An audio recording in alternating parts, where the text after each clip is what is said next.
Do you want to learn the best diet to follow with diabetes? Now, if you've recently been diagnosed with prediabetes or diabetes, or currently have diabetes and are looking to lower your blood sugar levels quick, this is going to be the perfect video for you. So I want you to grab a pen and paper because you're going to take tons of notes because I am bringing you the ultimate diabetes diet, which is going to lower your blood sugars and even help with weight loss. Now, be sure to stay to the end of the video because I am going to show you how to meal plan a full day of recipes and snacks that are not only delicious, but of course are going to lower your blood sugar levels and bonus, help you lose weight. Now, I have to bring you a couple of scary statistics. And one of the first ones is that 11.6% of the United States population is diagnosed as diabetic. But here is what is super scary. It's estimated that 8.7% of our population is walking around with undiagnosed diabetes. And sadly, diabetes is on the rise. 1.2 million Americans are diagnosed with diabetes every year. In 2021, 97.1 million Americans 18 and over have been diagnosed with pre-diabetes. And very sadly, 8 in 10 Americans walk around with pre-diabetes without even knowing it. But I have great news, and I promise you this, if you watch this video, we can reverse diabetes and pre-diabetes with this diet. I see it in my clinic all the time. We can reverse this. I work with hundreds of individuals in my clinic and I give them this exact meal plan. And this meal plan helps to lower your blood sugars, balance your hormones, and the side effect of that is that we can get off with some of these yucky medications. That means I'm ready to throw these medicines in the garbage. And that really good side effect is that we'll slim down and lose weight. And if you're new here, my name is Shelly, otherwise known as Dietitian Shelly. On this channel, I discuss all that is pre-diabetes, diabetes, and hormones with a little bit of slice of humor, as well as a batch of some tasty and yummy recipes. I co-authored 2 cookbooks, Skinny Louisiana in the Kitchen and Skinny Louisiana in the Slow Cooker. So it's no secret I'm from the great state of Louisiana with all of our amazing food. And if you're here to lower your blood sugars, I want you to be sure and subscribe. Now, diabetes is a chronic disease that occurs when the body cannot produce insulin properly or we can't use our insulin properly.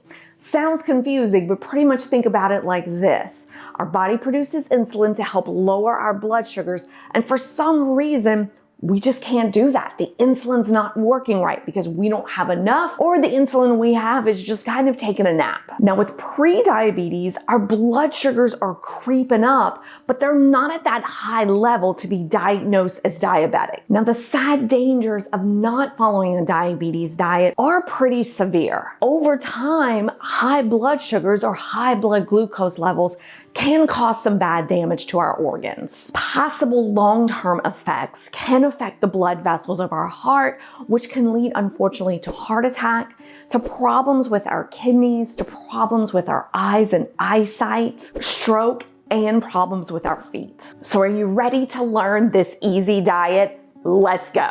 Oh, sugar, it's time to kiss you goodbye. But in all seriousness, most of my clients come to me, and most of you all watching are probably well-versed. I'm preaching to the choir that you're avoiding sugar, and I absolutely applaud you of that. So fantastic job. And while it is time to kiss sugar goodbye, we also have to be mindful of hidden sugars in foods, as well as some of those so-called sugar replacers. So while we've broken up with sugar, I encourage folks to give it to your worst enemy. But if you just can't do that, just go ahead and throw it in the garbage can. Now, those pesky hidden sugars may not necessarily be in our pantry or in our refrigerator, but they're actually hidden in our products. So in addition to avoiding sugar, we want to avoid those OSE foods. And those are called simple sugars. Now, simple sugars include items such as dextrose, fructose, galactose, glucose, lactose, maltose, and sucrose. So you see that OSE there? We want to avoid those. Then we add to that list our solid sugars. And these can include beet sugar, brown sugar, cane sugar, coconut sugar, confectionate sugar, date sugar, raw sugar, and turbinado sugar. Now, the most common one of those is confectioners. We'll see it here in Louisiana on our beignets. And then the turbinado sugar, if I'm saying that wrong, let me know in the comments. I know you will. I love y'all, but I know y'all will. But you'll see that sometimes at your fancy coffee shops. You'll see it in the little packets. So be super mindful of those. And then yes, we want to avoid those liquid sugars. Those include agave nectar, blackstrap molasses, caramel, corn syrup, fruit juice, oh my bye OJ, fruit juice concentrate, high fructose corn syrup, honey, we'll talk about that one in a second, maple syrup, and molasses. So those are 3 huge lists. And really the question is, well, how do I avoid those? Well, it's very important to look at the ingredients on the label. And this is something that I teach to all of my clients. We've been trained to look at carbs and sugar, which I'm very excited about, and I want to introduce you to reading the ingredients on the label. Ingredients are listed from heaviest in weight to lightest in weight, and my rule of thumb is that I want you to look at those first 3 ingredients on the label and make sure it's not sugar or any of those hidden sugars. Now, most commonly, you're going to find high fructose corn syrup in a lot of products, and that's gotten a lot of press recently, but please don't forget about those other sugars. The next item is honey. And I know that this is a shock, and I love all of my local bee farmers, and honey is such a local item and it is wonderful. But we have to remember that honey is a carbohydrate. And I love honey. And yes, honey is a natural sugar. And we may look to replace sugar with that because it's something more natural, because we're drawn to that word, like natural and clean and organic. So please remember, it's safer.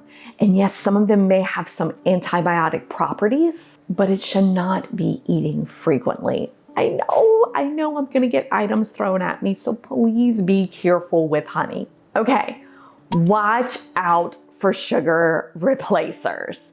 This is an insanely controversial topic.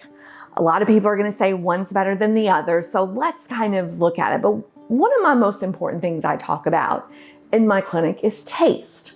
And so we probably remember the pink and the blue packet. And yes, we still want to avoid the pink and the blue packet. But in the 80s and 90s, when we might have had an Aunt Shirley or Grandma Ethel or Mama, Bertha, and she took her first round of cardiac rehab, and they made cookies with applesauce and with the pink or the blue packet. And she would be so excited, and she would take it to us, and we would take a bite of it, and we would just go, bleh. That's one of the reasons I want you to watch out for sugar replacers. Number one is taste. A lot of them taste terrible, and that pink and blue packet is no exception. But we do want to talk a little bit about safety, and that some of these sugar replacers may actually trick the body into thinking it's sugar. So we're gonna go over some that I don't like, and then we're gonna go over some of them that I recommend. So first, the ones that I'm kind of like, not so good. And those would be your sugar alcohols, and particularly maltitol and xylitol. But first, what is a sugar alcohol? Now, sugar alcohol has been used as a sugar replacer for a very long time. Many of them are 0 calories or no calories, and they taste great. That's why we go for them. If you ever watch the baking championships, you will see that they use isomalt in a lot of the cookies, which is this gorgeous, clear, almost kind of like opaque item, especially for the Christmas time cookies, they'll use that. But the problem with those, maltitol and xylitol, is that they're what's called a FODMAP, and that's a big fancy word for something that could pretty much cause gastric distress. In other words, you're gonna be hugging the porcelain goddess if you eat too much maltitol or xylitol. So the logical question is, why does that happen? Why does it have me run into the toilet so much? Easy way to say it is that sugar alcohols aren't fully absorbed in the body during the digestion process. Now, some of your sugar alcohols are not all calorie free. Typically, they provide half the calories that sugar does, and those two can have an effect on your blood sugar level. So it's important that you don't eat the whole bag of cookies made with maltitol, because not only are you going to be running to the porcelain goddess, i.e. toilets, we might see a creep of the blood sugar goes up. So like I said earlier, with reading the ingredients on the label, look to avoid maltitol and xylitol. So what do I recommend using? Well, the first item I like is stevia. Stevia is considered a natural sweetener because it's derived from the leaves of the stevia plant. Now, stevia still has some calories, so you want to be very careful with using it. Me personally, I recommend folks add it to a drink, so like their tea or their coffee. I feel like cooking with stevia has a little bit of challenge. I feel like as you bring heat to it, it gets a little bit more bitter, but you definitely can cook with stevia as well. You can use allulose. Now, if you've been following me for a while, we had a little bit of a discussion of allulose a couple months back. And the reason is because they're starting to do a lot more research on it. And the research with allulose is super promising. I'm actually looking for it to replace a lot of the Swerve in my products, but Swerve does have an allulose. It sounds all confusing. It's just the brand, but really, really cool. So I want to tell you about a little bit about it. Allulose is a rare sugar because it's only found in a couple of foods. And the big foods it's found in are wheat, figs, and molasses. Now, what's interesting about it is that 70% of allulose is absorbed during the digestion process, but the other of it leaves in your urine. So it's not going to produce a nasty gas or have you run into the porcelain goddess like sugar alcohols do. Now, allulose does have a couple of calories, so this is something you can't use in abundance in your coffee, but it hasn't been found to raise blood sugar levels. And particularly, there's several studies related to allulose, which are super promising. Early studies suggest that allulose may have anti-inflammatory properties, yay, and may help prevent obesity. That's great. Now, some research suggests that allulose may help increase fat loss. And how this study was done, this was in Korea. It was 121 participants, took 4 to 7 grams of allulose per day for a 12-week period of time versus a placebo group. That means that group didn't do anything.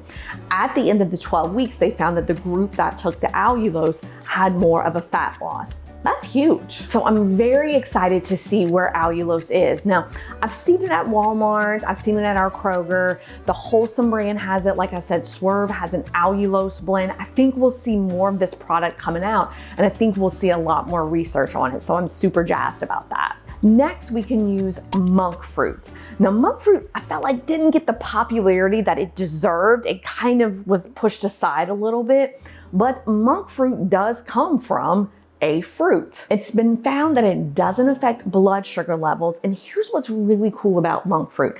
You don't need to use a lot because it is technically sweeter than sugar. And then finally, you know I love Swerve. Swerve is an original New Orleans product. It's huge in the keto community. You can find it anywhere. Now, Swerve used to just have like erythritol blends, but now they have monk fruit blends. I love that they're probably having this allulose blend. Let me double check on that to see if it's at my local Walmart. But how great is that? I love cooking with Swerve. It is wonderful. I've done so many videos with it, but I am gonna have to say, I am looking to bring allulose in a lot more of our recipes. Now, this is very important when we're using sugar replacers and probably a topic for another video. When we're cooking with any sugar replacer, stevia, monk fruit, Swerve, allulose, you never use the same amount of sugar. Even on the packets, the thing that I have to disagree about with Swerve is that they're like, hey, we measure cup per cup of sugar. Absolutely not, because you remember the story I told you earlier of Aunt Bertha, Grandma Ethel, who made the sugar-free cookies, and we took a bite of it and we went, pah, and we threw it in the garbage can. Our sugar replacers that are wonderful for us can still have the same effect. So I teach everybody in my clinic, if a recipe calls for a cup of sugar, you're gonna use half a cup of the Swerve or the allulose or the monk fruit. This is super important, and it's something I discovered during baking. And I wanna know, is that something you want more videos on? If so, I want you to make a note in the comment section, write the word baking, because I know a lot of us wanna know how to bake and how to cook with diabetes and what are some great recipe replacements. And honestly, that is my favorite thing to do in clinic, is to teach people how to cook and how we can make our recipes taste amazing without making it taste healthy. Because the last thing I want is someone to take a bite of your food and go, this tastes healthy. Instead, I want them to go, oh my gosh, this is good. Wait, it's healthy? that's what I want for you. But back to the diabetes diet. Now I want you to cut out all soda and juices. And again, I'm preaching to the choir here. Most of you all have done that, but I want to explain to you how you can figure out how much sugar is in your favorite drink. Most of you know and have seen the pictures of the sugar and the amount of Coke. The 12-ounce Coke can has 9.75 grams of sugar. Most of the sugar in Coke comes from high fructose corn syrup. And it's really easy to determine the amount of sugar in our favorite soda. I will admit I did drink a lot of Coca-Cola growing up. That was our thing. You know, like if folks said, would you like Pepsi? It's like, oh gosh, no. And let me know, if you're from the South, you're gonna agree with me. Coke versus Pepsi. Even though it's something terrible, it's something that we can kind of have a little giggle about, I feel like. But it's really easy to determine the amount of sugar in your favorite drink. You just take the sugar on the label and you divide it by 4. 4 grams is a teaspoon, and that's how you'll find out how many teaspoons of sugar is in your favorite product. Typically, 12 ounces of orange juice has about 7.8 teaspoons of sugar in it. And yes, while our juice does have vitamin C, it's still a high sugar item, so we want to cut that out. So folks will ask, what should I drink? Water, water, water. Do I need to say more about water? Oh my gosh, we need to be drinking water, and it is one of the hardest things to get people to do in clinic. And I have to admit myself, if it's cold outside, you can kind of see out the window right now, it is crazy dreary, it's raining. Nobody likes to drink water whenever it's cool outside. So what can we do? You know, the big thing I teach folks is that I want you to drink 8 ounces of water when you wake up. And particularly, I love 8 ounces of water with lemon. Then with your meals, I love 16 to 24 ounces of water. We're splitting it up. It helps us set a goal in our mind. Do that. Or if you have one of the big 32 ounces of water jugs, I say before 12 noon, make sure you should have one down. Before you leave for work or 4 o'clock, you should have another one down. Then you should finish drinking it throughout supper. So on your drive home and while you're doing supper. Most people know, okay, Shelly, I have to drink water, but I want you to think about this. When we're dehydrated, so that's usually when we wake up in the morning, and most of us during the day, our blood condenses. Okay, so our blood gets really, really thick and really, really heavy. And when our blood condenses and when we're dehydrated, our blood sugars naturally increase. And so when we test our blood sugars and people's blood sugars are high, the first thing I'm like is get that water down, dilute that blood. We have to remember when our blood sugar is high, our kidneys have to work harder to get rid of that excess sugar. So what do? We go potty a bunch. So one of the side effects of high blood sugar or diabetes is that we go to the bathroom a lot because we're overworking our kidneys. So we want to drink our water for that reason. And there are some studies that proves that this works. In fact, in 2011, suggested that when water intake is increased, it could prevent hyperglycemia, which is the elevation of our blood sugar levels. Now, if you don't like water, you can drink items such as hint. You could do unsweet tea. There's so many different hot teas that you could do out there. And I also love True Lemon. There's True Lemon, True Lime. Those are great because it's just the crystallized lemon. There's not even any kind of sugar replacer that's in there.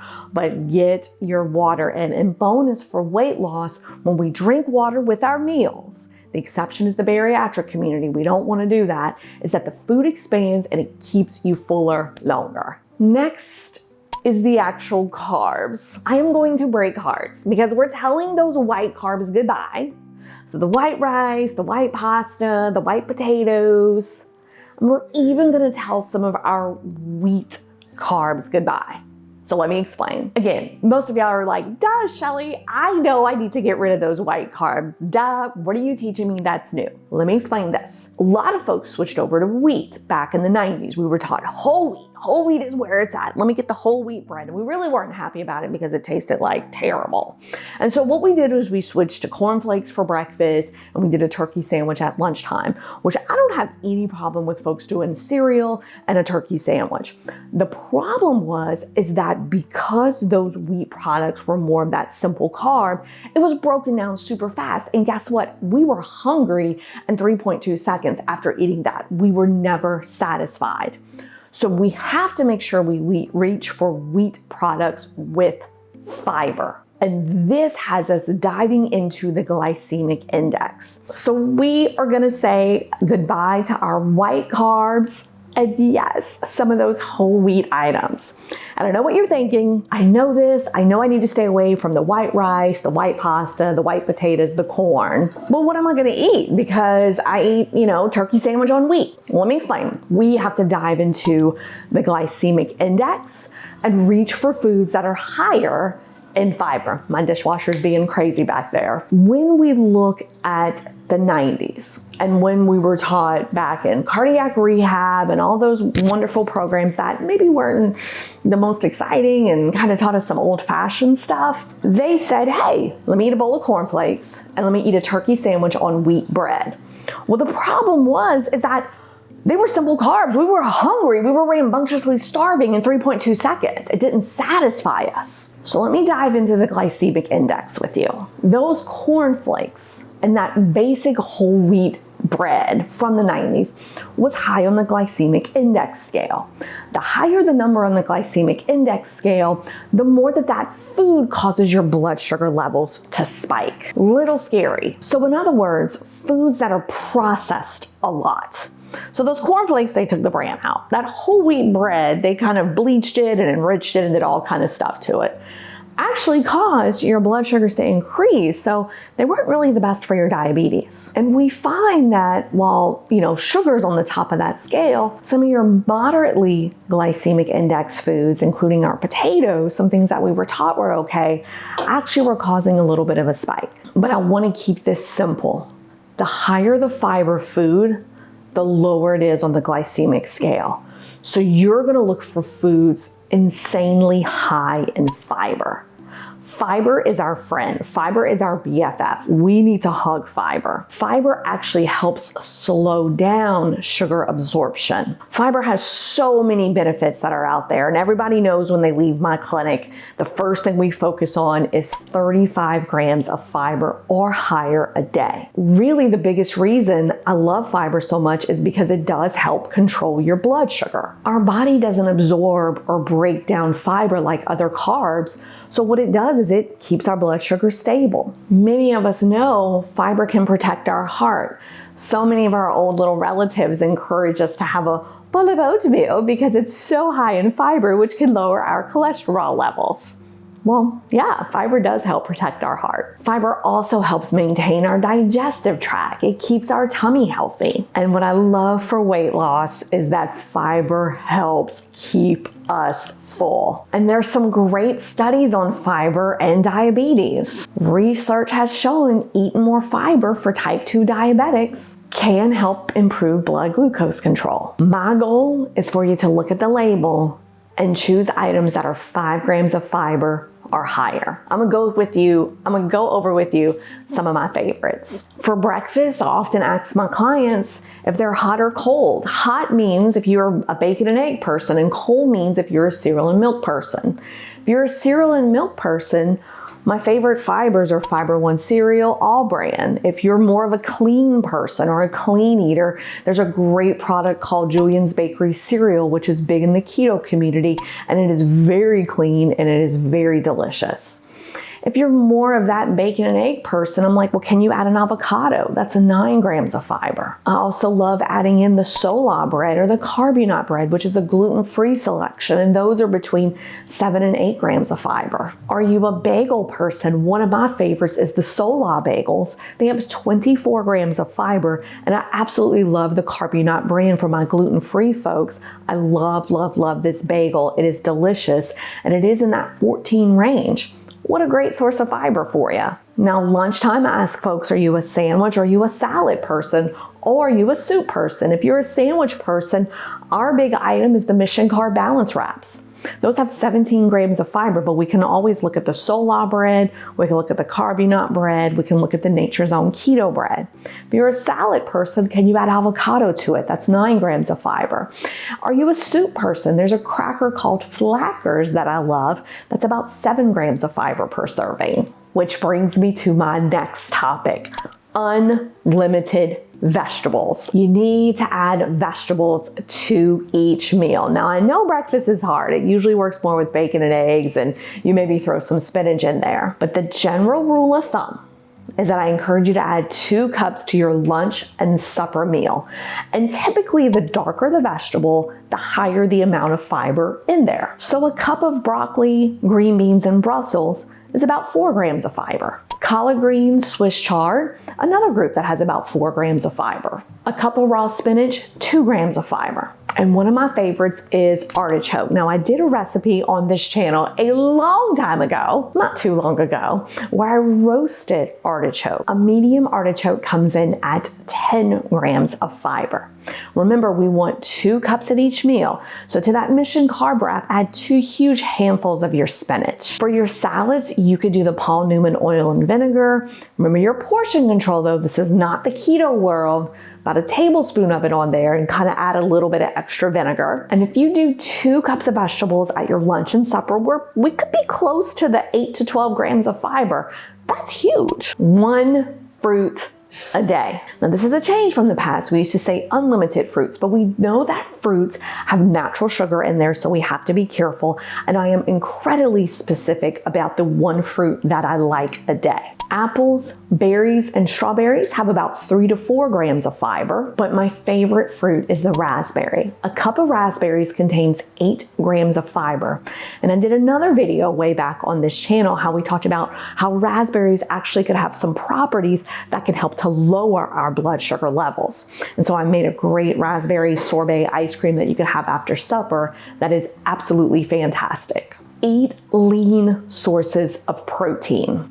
Now we want 3 to 4 ounces of protein at each meal. Again, protein is not unlimited. I always tell folks if it flies or if it swims, we're good. So your chicken, your fish, your turkey, those are all wonderful, but I am perfectly okay with great cuts of sirloin and pork loin. Now the prep method is super important. We can bake, grill, char grill, broil, air fry our meats, but please no breading because that breading has lots of flour in it, so no more fried foods. Dairy is a wonderful source of protein and I love it. I love Fairlife milk. They take the lactose out of it, which cuts the carbs in half, and it tastes absolutely amazing. But for my plant-based folks out there, there is a milk called Ripple, which is a high protein milk. In fact, it has more protein than your almond milk. And I love our lighter cheeses. Items like Kerrygold, our Laughing Cow cheese, those are wonderful. I love the Dan and Two Good yogurts. I love the Good Culture cottage cheese. These are things we want to bring into our life. And we have even more proteins with our eggs and egg whites. And then we have our nuts. Now, nuts is something I don't like to see folks overdo, as well as peanut butter. We want to follow those portions, but there is some special nuts that are out there, including our almonds. 24 almonds are in our serving, and research has shown that almonds can help to lower our blood sugars. Hazelnuts is another nut, and it's one we don't think about, but check this out. 12 hazelnuts are a serving, and there are studies that show that hazelnuts can improve our blood sugar levels. And then another great source of protein, which is a sneaky fiber, which I love, is some of our granola bars, and particularly our Kind bars. Be sure to check the label because some of our Kind bars are higher in sugar, so look for 5 grams of sugar or less, 5 grams of fiber or higher. I want you to cook with your omega-3s, and this would be your olive oil. And there's wonderful studies that show that olive oil can help improve insulin sensitivity. And a bonus is I want you to start adding more cinnamon to your life. It has been found that cinnamon can help imitate insulin. And what this means is that cinnamon can help lower your blood sugar levels. There's even studies with cinnamon given to folks with PCOS where it has helped improve their insulin sensitivity. And the beauty is you just need 3/4 teaspoon of cinnamon a day. Put all of these tips together and you have the perfect diet for diabetes. Be sure to scroll in the description box to download these tips and a 7-day menu that can definitely help lower your blood sugars. And be sure to subscribe and share this video with loved ones.